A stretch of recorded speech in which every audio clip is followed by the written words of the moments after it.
రంగారెడ్డి జిల్లా శేరిలింగంపల్లి మండలం గుట్టలబేగం ప్రాంతంలో దుర్గం చెరువు ఎఫ్టీఎల్ ఏరియాలో నిర్మాణాల తొలగింపునకు ఇచ్చిన నోటీసులను షోకాజ్ నోటీసులుగా పరిగణించాలి అని హైకోర్టు ప్రభుత్వానికి ఉత్తర్వులు జారీ చేసింది. షోకాజ్ నోటీసులకు పిటిషనర్లు తమ వద్ద ఉన్న వివరాల ఆధారాలను సంబంధిత అధికారులకు చూపించాలి అని తెలిపింది. ఆధారాలను పరిశీలించాకే చర్యలు తీసుకోవాలని తెలిపింది.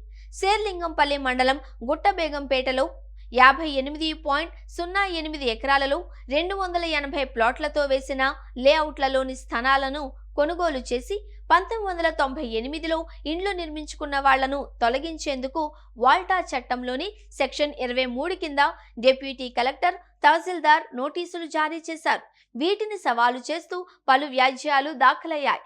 వీటిపై హైకోర్టు ప్రధాన న్యాయమూర్తి justice Alok Aradhe, justice J Srinivasarao ధర్మాసనం గురువారం విచారణ చేపట్టింది.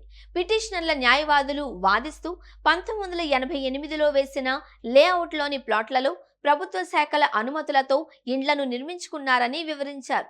నోటీసులు ఇవ్వకుండా, వివరణ కోరకుండానే ఇళ్లు ఎఫ్టీఎల్ పరిధిలో ఉన్నాయి అని, వాటిని తొలగించేస్తామని నోటీసులు ఇచ్చారు అని తెలిపారు. కావూరి హిల్స్ లోని అపార్ట్మెంట్లు ఎఫ్టీఎల్ పరిధిలో ఉన్నాయని చెబుతున్నారని, వాటిని తొలగించాలి అంటూ ఈ నెల 3న నోటీసులు ఇచ్చారని వెల్లడించారు. ప్రభుత్వం తరపున అడ్వకేట్ జనరల్ సుదర్శన్ రెడ్డి స్పందిస్తూ ఎఫ్టీఎల్ పరిధిలో నిర్మాణాలను తొలగించాలి అంటూ డిప్యూటీ కలెక్టర్, తహసీల్దార్ ఇచ్చిన నోటీసులను షోకాజులుగా పరిగణిస్తాము అని, గడువులోగా పిటిషనర్ల వివరణ తీసుకుంటాము అని చెప్పారు.